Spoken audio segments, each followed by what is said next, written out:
much. I'm delighted to be here, to be invited to talk to you. I want you to all know that I'm not really far away from having just used slides, which I used to be very happy with, but somebody told me I should do this. You know, so, but hopefully it'll work. What I thought I'd do is talk a little bit about some of the recent research I'm doing that's really fun. I mean, one thing you know, you're in a university, you can sort of do what you want to do, right? Stuff that's fun, right? I mean, it has to be relevant and good and all that, but also you should have fun doing it, right? But I should tell you right off the bat, there is a small mistake here, but I couldn't resist it. I'm not really dealing with glues, I'm dealing with gums, because these are plant adhesives. So those of you who are into the more specific biological side, I just couldn't say super gums. It just didn't sound right. It just wasn't right. The other thing, as I'm talking, we're a nice informal group. You're eating, I'm talking. Maybe you should be talking and I should be eating.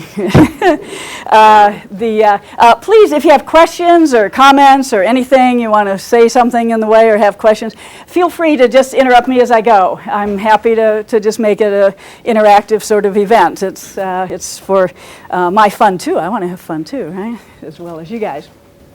So this is some of the research I've been doing actually over the last several years on reconstructing ancient Aztec superglues or supergums. And as you can see sort of from my little introductory part here, oh, this works. Pardon? To switch it is this one. Okay, I didn't want, okay, yeah, I just wanted to point. We deal with the ancient documents to try to figure out what they used for ancient glues, ancient adhesives. We make them ourselves. We do a lot of experimental work. And we also use chemistry to try to identify materials on actual objects that we have, actual artifacts out there, to try to figure out what is it that they used for ancient glues. Well, first of all, I'm sure you're all well into this, but just to make sure the setting is proper and in focus. Maybe.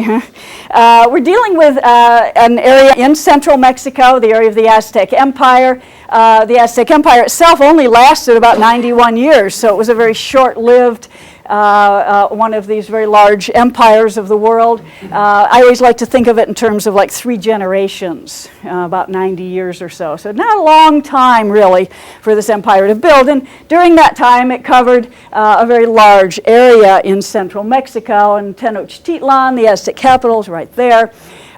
Just as a means of putting this in focus a little bit, this was built without the use of beasts of burden, large beasts of burden, no horses, cattle, oxen, goat, sheep, any of those kinds of things were here. No wheel and no iron or steel tools. So it's even a greater achievement than one might think. The Aztecs did have a very large capital city. Tenochtitlan was its name. It was built on an island. It was a big island city. Maybe had as many as 200 to 250,000 people in that city, which puts it in 1519 as one of the largest cities in the world at that time. So this is phenomenal. You don't really hear about that so much. You hear about European cities and, of course, very large Chinese cities, but Mesoamerica had its representative. Any questions so far? Do we have any? How's the pizza? Is it?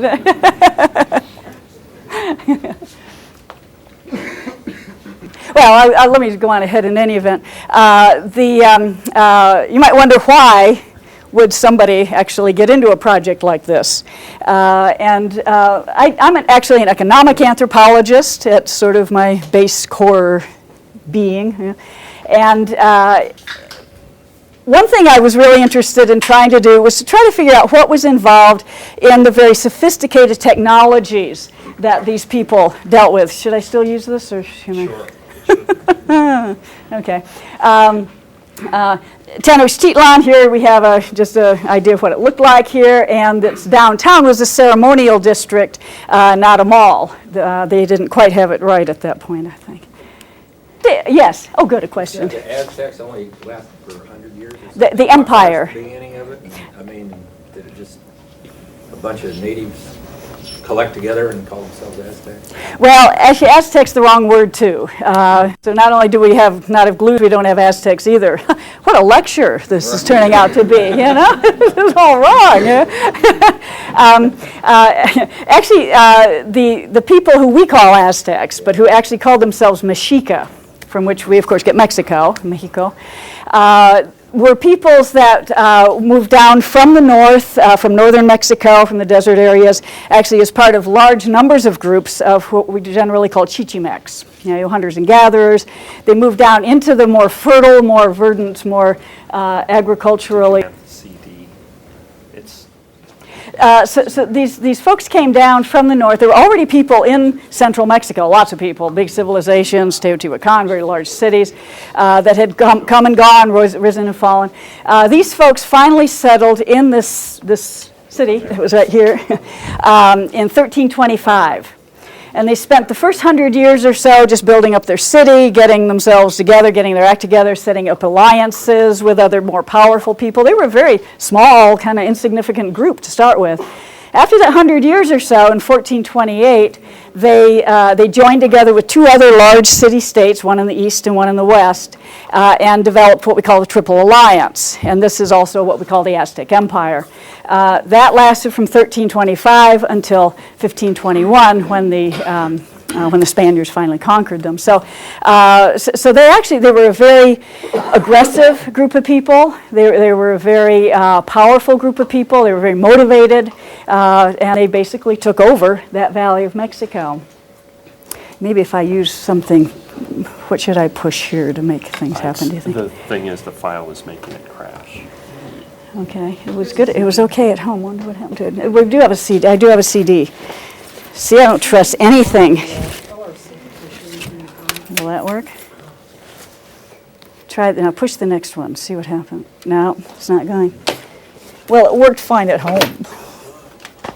It's a California memory stick. That's why. It's a surfer stick. At any rate, while we're doing this, But the empire lasted only 91 years Yeah. after the alliances. yeah. After the alliance was formed, the empire lasted only like 94 years. I like to think of it, as I said, like 3 generations, in which they conquered large numbers of other city-states. They went down as far as what's today the border of Mexico and Guatemala. People often ask, what if the Spaniards hadn't come? What would have happened? I think the empire was pretty much at its limit. The last emperor, Montezuma, the one that Cortez met, the one you usually hear about, was basically, he didn't really expand the empire, the boundaries of it. He consolidated a lot of things. He put down a lot of rebellions. Life was tough under Montezuma's rule. He really didn't expand it at all. He was struggling to keep the thing together. Plus, there were a lot of internal social issues. Very wealthy merchants sort of coming up and being a little challenging to the landed nobility. There are a lot of little tensions going on. I think it probably wasn't going to last very much longer in any event. There also were technological limits, right? You didn't have modern communication, you didn't have transportation. I mean, how far can you get an army? Right. I mean, obviously supply lines for an army are a problem. They did live off the land, and they went progressively. So they would conquer groups that were closer in. They would incorporate those groups in their armies and in their requirements to supply resources, provisions for the troops. But you can only go so far, right? You take a big army. In fact, when they conquered Tehuantepec, which is down in this is a long way, it's down in the southern part of Mexico, the troops were actually very dissatisfied. They were very unhappy. The reports we have, it was not characteristic for the Aztecs to loot, for these armies to loot. The generals usually kept pretty good control over actual looting because they wanted the people to pay tribute to the state. They didn't want the thing to be destroyed, right? So, but in this case, the troops were so dissatisfied. It had been so hard and so long, and they'd been deprived of provisions, and they were just very unhappy. They just went in and just looted. They were really out of control, actually, at that point. So it was it was, I think, communication, provisioning, resources, there were a lot of problems that they were facing. I think they were sort of on the little bit of a decline at that point, yeah. Why did I do this? Why am I doing this? What's a nice girl like me doing in a place like this? Huh? Pardon? At least we can boot it. Couldn't even boot the PC. Okay, well, we get farther than we were.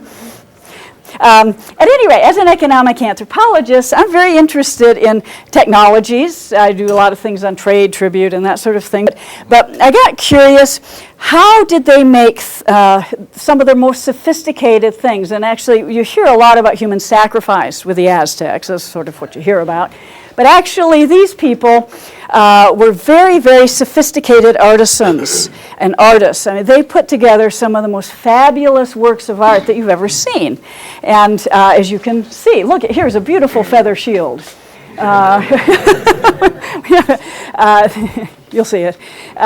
So my question was, if I'm an Aztec, I'm a Mexica artisan, and I need to put together one of these feathered shield, a feather mosaic shield, which is one of the most complicated things to do, how do I do that? Okay. What do I need? And where do I need to go to get the materials? I need some tropical feathers. I need wood. I need leather. I need all manner of things. And then suddenly it occurred to me, I need glue. I need something to stick all this stuff together with. And the same thing with all these turquoise mosaics that they made, turquoise mosaic masks and pendants and figures. And they made thousands of these, hundreds of thousands.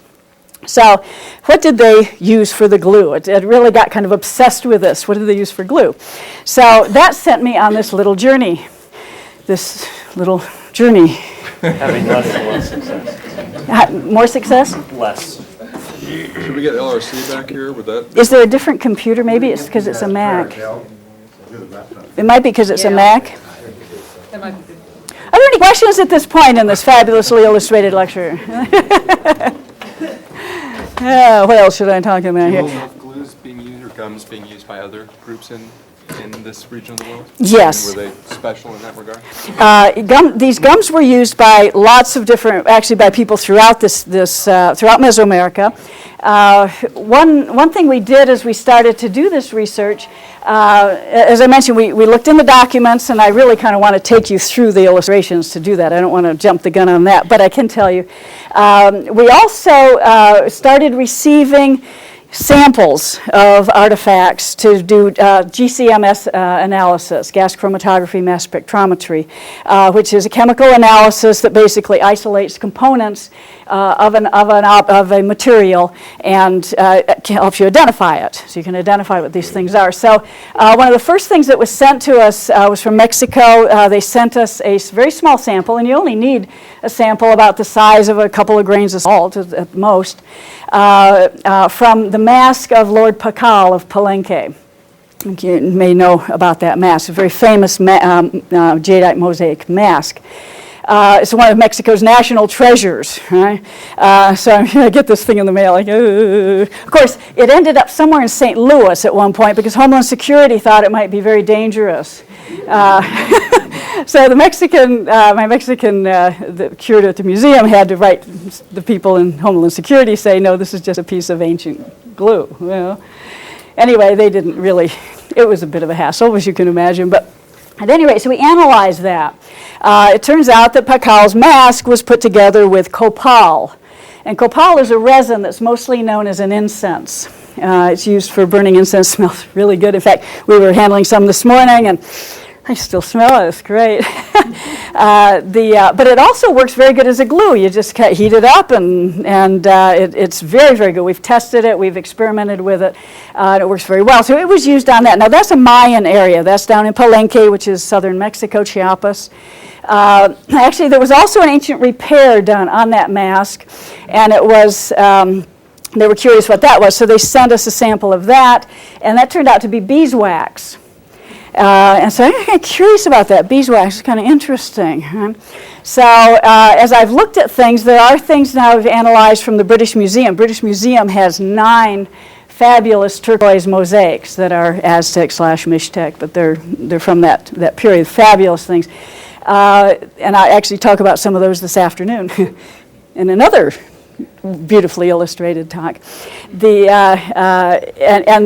things have all been analyzed for their glues, and copal is used for them as well as sometimes mixtures with pine resin.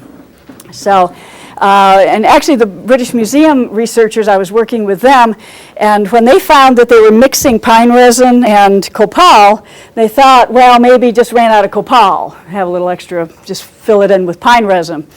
But I was thinking, these people are really smart, right? They're very practical, and they're very, very smart, and they know what they're doing. And so we tested it, and I'll show you, we tested these different materials for strength. We tested copal, we tested pine resin, and we tested combinations of pine resin and copal. And guess what we found? Combination is strong. Combination is stronger. So I think you never want to underestimate what these people know or have been able to figure out. There's one image that is corrupted. It's just not coming out. Okay. Is that the one right after the? It's the one just before this one. Okay. So we can start here. Okay. Pine resin and copal, are they found in the same ecological areas, or are they? Pine resin. Benefit of empire that you could combine these. And trade, probably more trade. We don't find any of this in tribute. None of this was given in tribute, but was traded. We find it in the markets, records in the markets. Okay, let's start here. Can we start there? Now, tell me what to push. Just the arrow button in that direction. This one to the right? Yeah. Let me take a drink here. We'll get you something harder later. This just isn't cutting it. Okay. All right, hey, glue again. Okay. So, wait a minute, I didn't do anything. It bopped back. Go ahead, you can hit the arrow. Okay. Anyway, these are some of these stone mosaics I mentioned. You know what? Can I have that other one? I don't want to touch that thing. There you go. Okay. Okay. Here we go. Yeah. Put it. Don't touch it. Whatever you do. Okay. Okay. So, what did they use for glue, and how did we ever find out what they used for glue, aside from these little attempts at looking at the actual artifacts? Well, one thing that just as a way of preamble here is that they did use different kinds of adhesives for different kinds of materials. Some work better than others on things. You would expect that, right? I mean, you're not going to use paper glue for a wood project, right? So we did find, and I'll show you, then backtrack a little bit how, that they used orchids, such as these, for feather mosaics, and they used copal and pine resin for stone mosaics. And this is that's a little copal tree for those of you who haven't seen. And people always wonder what copal looks like, and some are big and some are small, but that's one in central Mexico. Okay, where can I stand that I'm out of the way here a bit? So what about the orchids? That's always fun, right? Orchid glue, what a kick, right? We do have some 16th century documents that suggest that these were the kinds of plants that were used. But the trouble is the orchid family is basically the largest family of plants in the world. Lucky me. Why couldn't I pick up something else, right? So what did they use? You got lots of different kinds of choices here. So in the 16th century, there were documented records, including illustrated ones, that give us some information about what these plants were. Now, one thing that helps us out, they were called, or all of them have in their name, a word called Sauckley, which means glue. It also means glue plant. The trouble is there are several of them with that name, with that title. So here's one that's just called Sauckley. This is from a 1572 document called the Historia Natural de las Indias that Francisco Hernandez did. Very, very important document. And he describes this, and he says, they use this plant, and it makes this great glue, and he gives us a recipe for it. He tells us how to make it. This is great, right? But then there's this one. This also has the name Zoutley in it. This is from Sahagún, writing about the same time. His scribe says that that's Zoutley. Well, they don't look the same. And then this one around here is also, I believe, another one of these plants, also the name of a town, Zoutlán, as its place name. So look at it. Do they look the same to you? No, they don't look the same to me either. So what was the real glue, right? So what we did was I went to orchid dealers. Okay, where else to go? And orchid dealers, I don't know, anybody here grow orchids? Orchid dealers have, orchid, oh, sorry about that. Orchid dealers are passionate about orchids, right? Now, luckily, I found a guy who'd been a biology teacher, and he thought this was a great project. He thought this was a lot of fun, and so I bought a lot of orchids from him. I got a little grant and bought somebody funded this, would you believe? And bought a bunch of orchids, right, that fit the bill. And then I decided, well, I don't want to just go by this guy. I'm going to obviously sample around, try a bunch of other opinions. Went to this one guy, his name was Harry. And I was always honest. I told these people what I was going to do with the orchids. I'm not an orchid grower, but I have this research project. I'm trying to learn about how they were used in the past. And Harry gave me a very squinty-eyed look, and he said, well, I'll sell you these orchids today, but don't ever come back here again. I don't want my babies cut up for glue. He did. That was the end of Harry. So you have to kind of pick and choose your orchid dealers, But luckily I had others that were very good. So what I did is I showed them these pictures, and I said, what do you think that is? And so they'd say, well, it looks like this or like that. And so I'd have different options. Turns out that in fact, after a lot of trial and error, I come up with actual plants here that would have or could have been these individuals. Same here with this one. Here, these are these plants, by the way. Orchids come really in two general types. Some are epiphytic; they grow up in trees, and the roots just hang loose, and they get moisture that way. Others are terrestrial, and they grow in the ground. And actually, what we found, just as a sort of little conclusion here, the ones that grow in the ground are really much better. The terrestrials are much better. The trouble is they're more restricted ecologically. So if you want that kind of glue, you have to have trade routes or other access that's more extensive, especially if you're from the high valleys of Mexico. These are little lowland areas. Or you have these here. These are some of these. Where do you get the glue from? You get them from these parts here, the pseudobulbs for the epiphytic ones, or the roots from the terrestrial ones. And here's this one here, our little friend here. Somebody identified it immediately as that one, and actually it was described as a kind of like an onion, right? A green onion, and there it is, right? So we chopped up all of these. First of all, the documents do also show us that the children made the glue. How hard can it be?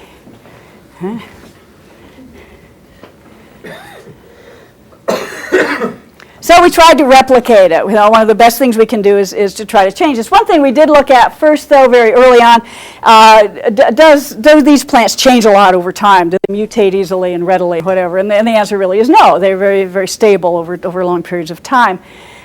So we could experiment with these and feel we were fairly comfortable with what was going on 500 years ago. So Hernandez tells us you cut them. So we cut them up. You dry them in the sun.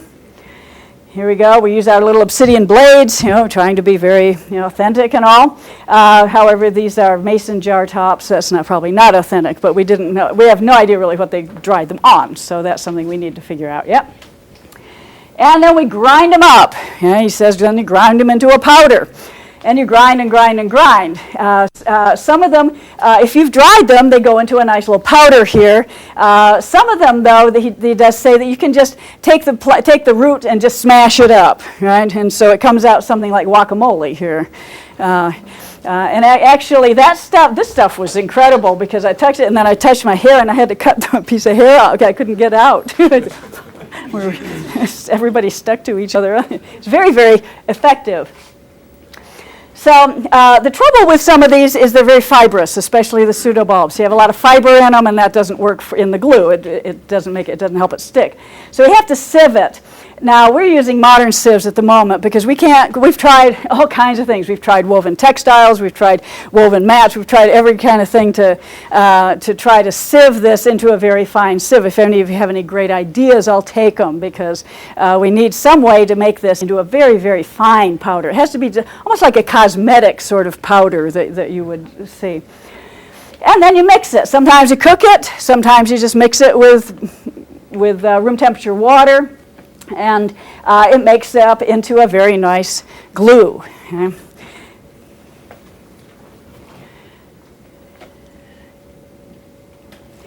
Here's some of the powders that we have. Now, throughout, we tried to, we didn't only have fun. We did have a lot of fun, mixing stuff and cooking it up. But we also tried to be, obviously, maintain the scientific approach here. We weighed everything at every stage in the process. Now, one thing that was very interesting was when we started, you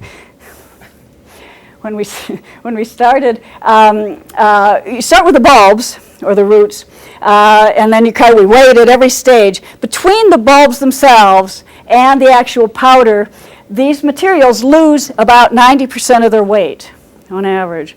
Now that suggests something to us very important, and that is that probably that stage of the process took place on site, took place where these things were growing, and then you carried the powder to market. And we actually do have reports saying that they sold the powder in the markets. Why carry something that's really heavy to market when you can carry something that's that much less weight, right? So that suggested to us that this was a process that took place in different stages, right? So you did all the early processing in one place, you then sold the powder in the market, and then whoever's going to actually make the artifact went and cooked it up or mixed it up into the glue. We applied the glues here to feathers, onto amat on paper. Paper backing was used. We do have native paper. And we figured out area, how much glue per area, to figure out what kind of ecological impact was going to happen here. We have a lot of variation on that, and we have to keep working on that. But we would like to have an idea of how many orchid plants does it take to make a shield. Right? In other words, what kind of ecological impact was being impacted on the environment.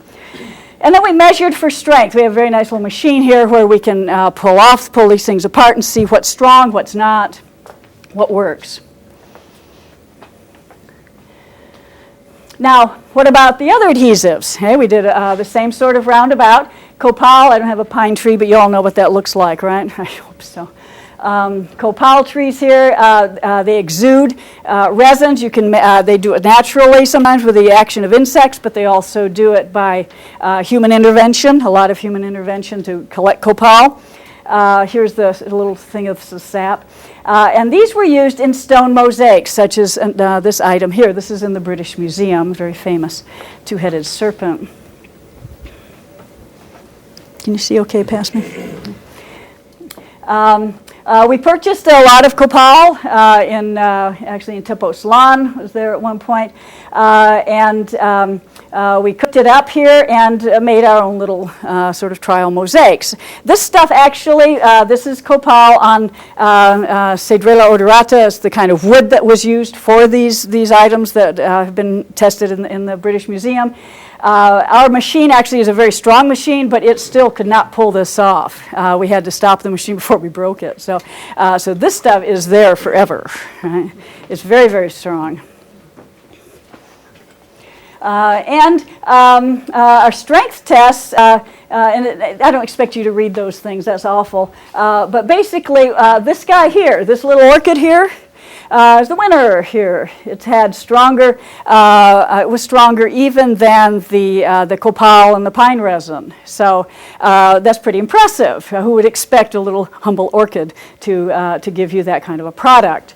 This here is the combination of copal and pine, and as you see, it's stronger than either copal or pine by themselves. So that I think was an important thing to come up with. I mean, these people are thinking scientifically. They know what they're doing. This is not just accident or happenstance that they're making things as they are.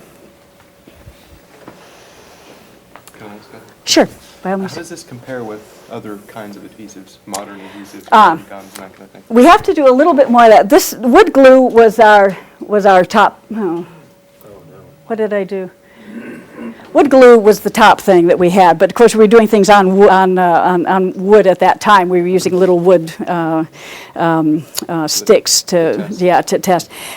So these are we're retesting on that. That was our first round of tests. I probably wasn't going to match Gorilla Glue, but it's better than Elmer's.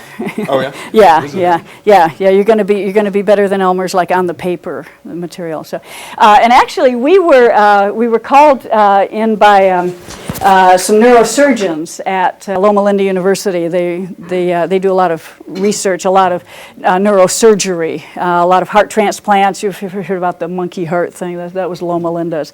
It's actually very close to San Bernardino. And they called us in to talk about this material because they were very interested in trying to find, they still need to find non-toxic adhesives that they can use that are very fine adhesives for very fine internal surgeries. And so we gave a presentation on this, and they took a sample, and they did work with it. They had a little animal that was already destined for some other project, and so they used it for a little area of that. The one thing they did find is that it didn't dry quickly enough for them. You don't want the patient lying there for a day, you know. So we've been trying to figure out what kinds of additives to add to it. But I mean, this sort of thing can have that kind of application. That would be a very interesting kind of application of this of this research.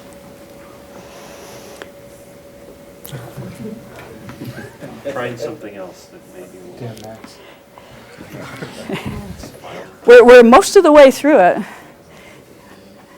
I would continue. I don't remember what was next. I wonder what else I was going to say. You were showing the properties of each. Oh, of each of those. Yeah, right.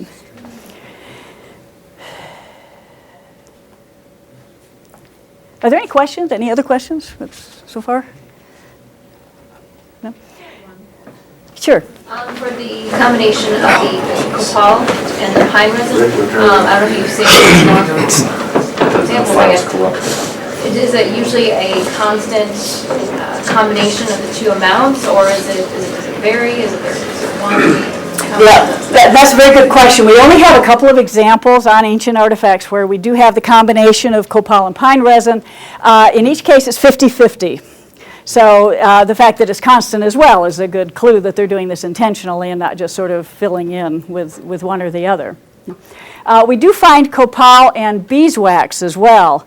And that's actually pretty nice because beeswax gives you a little resiliency and gives you a little extra quality to the copal. Yes. Yeah, I was wondering, with all these different adhesives, I was wondering if any of them found domestic uses as well, or if any were particularly restricted, had a higher economic value. I mean, it seems like orchids having to travel a long way. Yeah, the orchids, obviously these people were into flowers. Okay, so the flower use of orchids was very popular. Every ceremony, every ritual, every event were loaded with flowers of different kinds, and so they would enter in there. But they would also... We're going to try another machine. Yeah. Is it because it's a Mac, do you think? Is it? I don't know. No? I don't want to get into that one. Not going to get into that one, huh? It's the old Chevy versus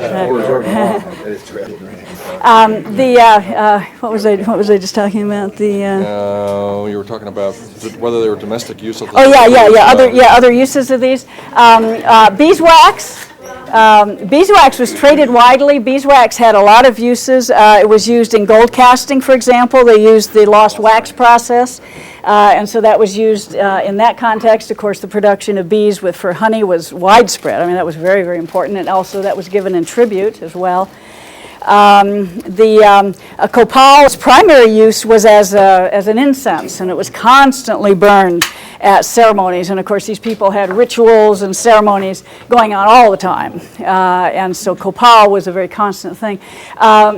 One thing that we have to work with some more is the fact that they probably added things to these various products. And we find little residuals in our GCMS studies. Well, what's that? Try to figure out what is that little additive, and maybe something that gives it a little more pliability, or something that helps it dry faster, or whatever. So we have to examine those things more closely. The other thing, we were given a sample at one point from the Templo Mayor excavations, the great temple excavations in downtown Mexico City. They have a number of caches, about 130 caches or so have been uncovered. These are offerings in pits or boxes, containers, and a lot of copal in those. And so at one point the excavator sent us some samples of this and was curious about it. Well, we examined it, and it had a lot of peaks right at the beginning. I thought, whoa, that looks, it's got the copal peaks, but it's got something else in here. The chemist said, "Why, this looks like there's kind of nasty stuff in here, some serious stuff." And so we took it to the crime lab, because they do a lot of this kind of thing. It's a crime lab in town. And they said, "Oh yeah, they've added something here that's going to make people go, whee," which is not a bad idea if you're about to be sacrificed. Going whee is probably the last good experience you'll have in life.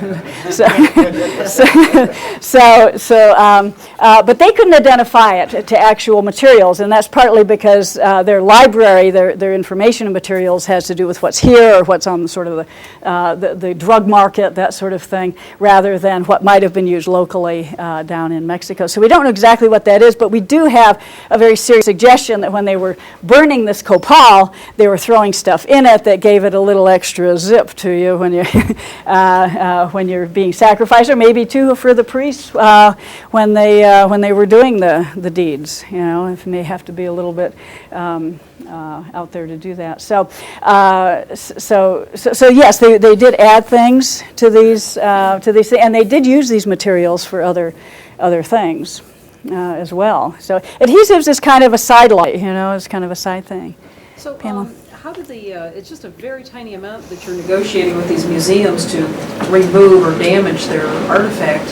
How do you negotiate that sort of thing? Actually, they've come to us. We haven't gone to them. They have offered to us because they know we do this, and so they've given us pieces off of their artifacts. We've done, as I say, Pacal's mask was really the first one we did. There's a feather disc. It's relatively small, but I believe it's pre-Columbian. There's some dispute about that, whether it is or not. I believe it is. It's about the size. It's a feather mosaic. It's a beautiful thing in Mexico City, and they asked us if we would analyze that. And we did, and actually we found beeswax on that sample, and I need to redo that because that may have been, again, I keep thinking they're using repairs. That was used for repairs on the British Museum pieces. I got this thing, so I need another sample of that.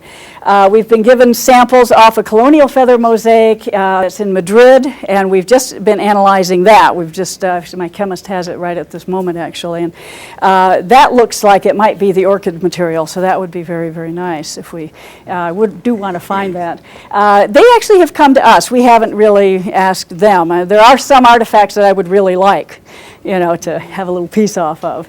And I think at this point we've done enough that we can then go to them. It's one of these things, I'm kind of sensitive about asking. It is destructive.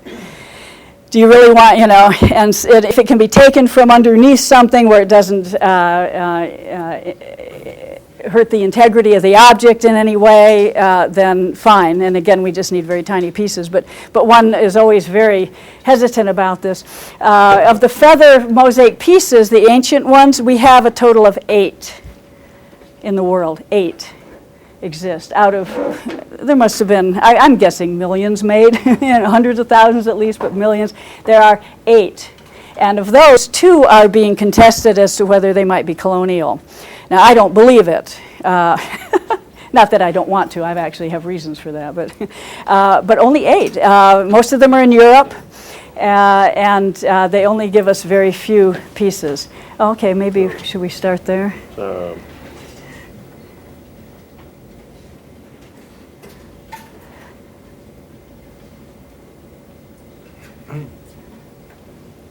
We can just start there. We can do that. Okay. Yeah. What should I push? Tell Down me. the right corner, left. That one? Okay. Yeah, just use the down Okay. button. I think, Okay, can I go back to the other one? Yeah, okay. I think the problem was when we were doing the full screen, there's something in the file. Oh, so okay, I think okay. if we leave it Okay, like just this- forget this exists, okay? That's my little, okay. All right. If you'd like, I can sit here and you can say next. Oh, okay, well, I could do Yeah, that if that'd you'd be like. good. Yeah, if you'd like to do that. Yeah, that'd be great, thanks. Sorry about the interruptions. Good.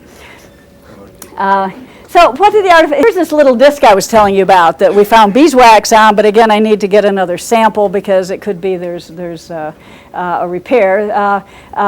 Magnification, one thing that the documents tell us when they made these feather mosaics, that they carded cotton and then they put the cotton on the paper and the paper on the wood and all of this stuff. Well, what about the cotton? Well, wow, here this is. You can't see this with the naked eye, by the way. This is a feather shaft that's barely there. But you can't really tell that that's cotton backing, but we magnify this stuff out of its life, and here you have the cotton backing, which does have the shiny glue on it. One thing we found in some of the documents tell us they would dip the feathers into this vat of glue and then put them down and put them on, and other feathers that they would just stick on. Well, one thing we found very interesting on one of the little feather pieces they gave us off of this item here, the glue was only on one side. So obviously they were putting the glue on and putting the feather on, or putting the glue on the little, I don't know how they could put on a little feather, it's teeny, and putting it down. But it gives you an idea, what are the mechanisms? What do you actually do on the ground to make this thing? How do I make this, right? And then, well, I'm putting the glue, putting the thing on. So that's important, okay. For the stone mosaics, we have ancient and modern copal, and as I mentioned before, their combination added strength. Okay.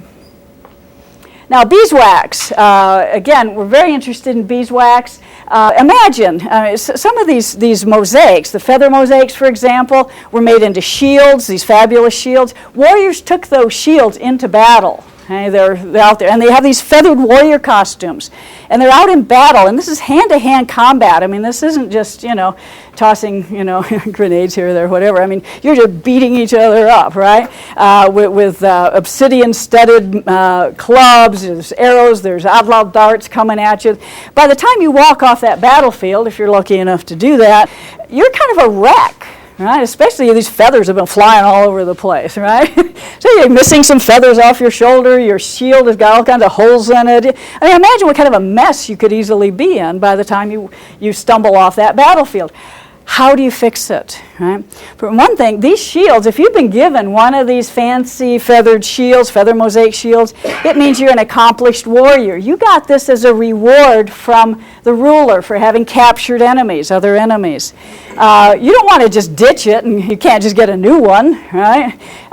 What do you do with it? We don't hear of any repair shops. We don't hear that the feather workers were making repairs. Maybe you made the repairs.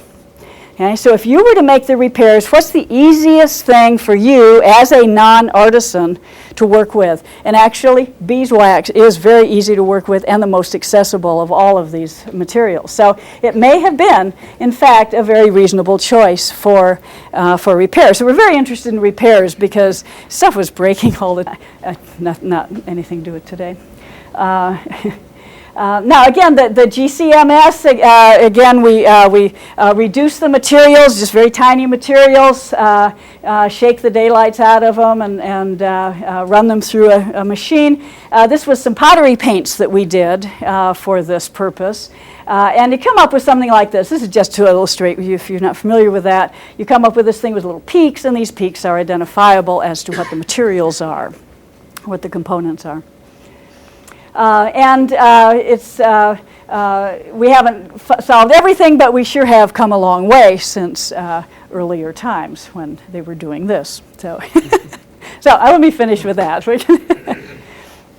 Okay. Are there any other questions? Yes. Have you set Dolores Paperno or anybody else on trying to look for phytoliths in some of the materials that were being used for the gums, and then perhaps potentially then identifying some of the fields where, I don't know, it might be difficult, but We haven't done that, but that would be certainly another avenue to go, another direction to go to identify these. Yeah. We have located and mapped them ecologically for these different types of gums. So one of the things I wanted to know was if you're an artisan, what does it take to get the materials that you need? Well, there's tropical birds, they have to come somehow from the tropical areas through tribute or trade. The gums, none of these gums were given as tribute in the empire, including well, actually, I shouldn't say that. Copal was given, but it was given in a form where it would have been used as incense. So if you're going to be using these materials in these products, you have to get them in the market or maybe through more informal exchanges with other people who are trading these materials. And these orchids grow at all elevations. They do grow up in the Valley of Mexico, but they're the less effective ones. Okay? The really good ones grow at the lower elevations. So they had to be moved in to the artisan centers in the Valley of Mexico. So, but yes, that's a good suggestion. Thank you. Yes? Who was responsible for getting the raw materials? Was there any sort of a sexual division of labor, or was it a certain class of people that were responsible for gathering the raw materials? At the site, you mean at the actual site? We don't have information on actual gathering of the orchid materials, but those are basically available in the in an area, sometimes very densely, and males, females, anybody could get them. Children could collect these materials. Copal, we have more information for ethnographically, and it is there's good division of labor. In some communities, children are not allowed to because Copal has a certain religious connotation to it, and children aren't considered to be instructed enough, old enough, wise enough to be able to deal with a Copal. That's one small record. Otherwise, men, women can do it. Sometimes today, men will go out in the summertime especially, it will exude, the copal trees will exude their gums. They make slashes in the tree and then collect it, usually in a maguey leaf. In the northern part of Mexico, in the central part of Mexico. And men will do this. They'll go out several, they'll mix it in with agriculture. They'll go out for a couple days, come back, do agriculture, go out for a couple days, collect it, and so forth. It can be male, female, or children in some cases, not a big division. Yes? In the Southwest, they're now making for tourists designs by inserting beads into beeswax. And from what I'm told is that the beeswax is pretty good beads, but not great. They come out, they're jostled about. But they mix the beeswax with a pine tar, which they say is really quite solid. Have you heard any? Beeswax was mixed with copal here, but now again, how many examples do we have? Not very many. It could have been mixed with pine resin, and would be very effective if you mix the two together. It kind of also matters what they're attaching them to. Various things about wood is the point. Wood to wood, yeah, because the pine resin and the copal work especially good on wood. They work very good on wood. They work very good on stone. What kind of beads? Beads also make a difference. Well, these were modern glass. Modern glass beads, and that may make a difference too in terms of what will adhere. We have found there is a pretty big difference between what adhesives work with which materials, and that's something that we're really focusing on. So that would be something to experiment with in terms of what kind of mixtures would work for that. Yeah. You know, those Huichol yarn paintings, which I think are just, it's fabric of different types, sometimes acrylic, new fabric or yarn, on the boards with wax like you're describing, and that may have been mixed with something, because that's a pretty old technique. I think the Huichols have been doing those vision yarn paintings, but this bead work, which I think it came from Mexico to the Southwest, or maybe it came the other way. Those are interesting. Yeah, the Huichol was the ones doing those Huichol bowls. Those are from Western Mexico. Yeah. whether they mix it or not. And then again, that is a gourd that they're often, if they're not on a flat piece of wood, but it's a fibrous gourd on the interior. Yeah. And they're very sturdy unless you really ding them up.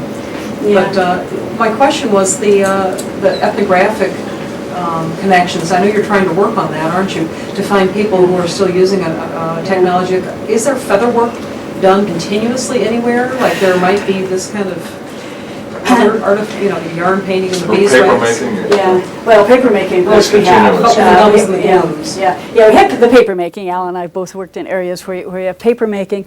The feather working, that's a little bit, actually, the feather working continued into the colonial period very energetically. They have feather mosaics. We have more colonial feather mosaics than we have ancient feather mosaics. But the motifs changed, of course. They became Christian motifs and made triptychs with various Christian religious symbolism on them. There are a number of those, and I've examined virtually all of these up close, and those again tended to use the same techniques, and so you can actually tell the techniques very well on some of those. I've yet, except for the one in Madrid, I haven't been able to get other samples from those, but I'm going to try to go for some of those. There is a fellow, there was in 2004, I believe it was, there was a conference, sort of a workshop conference in New York City on feather creations, feather working. And so what they did was they brought together various researchers such as myself, museum curators, museum directors from all over the world that have these materials. So, for example, 3 of these feather pieces, 3 of the 5 are in Vienna. And so Christian Feast, who's the director of that museum, was invited, and other people from Madrid, all of these people to get together to try to approach these materials scientifically, right? Because actually the museum people had been very closed off for many years and not allowing any samples of anything. And now they're much more open to that. But during this conference, they had a person come up from Mexico. There are a lot of Mexican scholars there as well. And this is a guy who makes modern feather work, but he makes it in the ancient way. And he had pictures of some of the things that he had, but he didn't have any of the actual things. And I talked to him, I said, okay, what do you use for glue? Yeah. And he wouldn't tell me. This is trade secret, right? And I said, okay, I'll tell you what I use if you tell me what you use. Nothing. I wasn't getting anything out of this guy. I'm a pretty good ethnographer, too. I still didn't get anything from him. But it may be he's using Elmer's, and he just didn't want to admit it. Probably. Yeah. But in any event, one of our the project that's continuing out of this, the next project, is actually to recreate a feather working workshop. I'm interested in not just the technological side of this, but also the organization of labor, the division of labor, the time motion sorts of things that get involved in this. If you're going to go from ground zero to an end product, what does it take socially, economically, technologically to do that? And we know there were different people doing different things. The women and girls were dyeing the feathers, the children were making the glue, and some things could be done continually, and some things were sequential, and some things were on call. Get that glue ready right now. We're ready to go. Otherwise, it's going to harden up, right? Or some things, you could constantly be working on trimming the feathers, and some things had to be sequential. How did you organize that? Just the basic organization of labor. So that's the next thing that's coming out of this thing. Once we have the technology down, can I sit down with 8 students in a nice little designated area, and okay, we're going to make this thing, and let's see if we can all get it together to make it in a way that will work. And like anything in experimental archaeology, you end up with probabilities. Right? That's one way it could have worked if it works. It's not necessarily the only way it could have worked, but we certainly, I think, will be able to eliminate a lot of other things that don't work as well. So that's an additional thing. What was, 2 questions actually. How many orchids did it take to make a shield because this is one of the things. And then, have you looked into birds and the amount of feathers that were required? Absolutely. Okay. Yeah, I've done both of those things. In a very preliminary way, we did the different kinds of orchids. We measured everything, the areas that so much glue would take, and the results were wildly variable, and so we really need to do that again. The basic thing was on some of the roots, the actual roots, those good govenias, it was taking about 190 of those to make a feather thing. But now any one plant has several. Yeah. There's another dimension to that, actually I didn't mention, but that we are working with. These orchid plants put out runners, especially Europophytics. So you have last year's pseudobulb, and then you have this year's pseudobulb. Right? And so we've tested both, because if you could just cut off last year's, it doesn't matter ecologically, right? You're just trimming, basically. And the new one, the plant's still alive, and it will continue to produce new pseudobulbs and new flowers and new shoots and so forth. So we tested both the older ones and the new ones, and there is a big difference between the amount of glue you get, the quality of the glue you get from those. So if you want really good quality glue, you really do have to take the plant. If you're satisfied with something that's sort of, your seconds, you can use, it is gluey, but it's just not as good on the old bulb, but you save the plant. The feathers, yeah, we did the feathers too. We did a very funny thing where we, there's one of the codices here. It shows you a, do you want to hear all this? Well, one of the codices shows that there's handfuls of feathers given in tribute. 8,000 handfuls of feathers, it says. All right, little feathers. And once I got working with these mosaics, I realized, yeah, you're just dealing with the little feathers, the breast feathers, the back feathers, the little guys, not the wings, not the primaries, just the little guys. Yeah? So handfuls. So we have a whole bunch of feathers. I go into this bird farm. They let me in, and I climb around in these cages, dive bombed, picking up all the feathers. So I have a bunch of feathers, right? So I got 5 people, and I said, okay, put them in your hands. Let's measure. So we did about 50 different handfuls to see what the average was for a handful. How many feathers in a handful? About, right? Different size hand, whatever. So we came up with a number. I can remember what that number exactly is. And then we went to the local museum where they have stuffed birds of the kinds that these tropical birds they were using here. And we measured per area on the bird. We just took an area, we're going to measure the whole bird, of these kinds of feathers. And then measure, prorated it for the whole bird to figure out how many of these kinds of feathers are on the bird, how many feathers in a handful, how many birds does it take for 8,000 handfuls, basically. It's a pretty easy sort of thing. We came up with actually about 25 birds per 8,000 thing, per tribute thing. But they vary again. They're different birds. You have cotingas, you have spoonbills, you have a lot of different kinds of birds. Again, is that depleting the bird population? Or can you use molted feathers? Okay? If I'm giving tribute, I'm probably going to cheat a little bit. Not me personally, I wouldn't, but I mean, say somebody might out there. Might cheat a little bit, and use molted feathers, which they do say are not, they consider them as not as good. But still, you're paying tribute. Who cares? You put them on the bottom of the handful, who knows? They counterfeited cacao beans, so why not cheat a little on the feathers, right? Gee, probably did, So maybe a little less than that, and again, that's an average, and that's again something else I want to do again. But we did, and we were very interested to see what kind of impact these people were having on the environment with the production of these materials.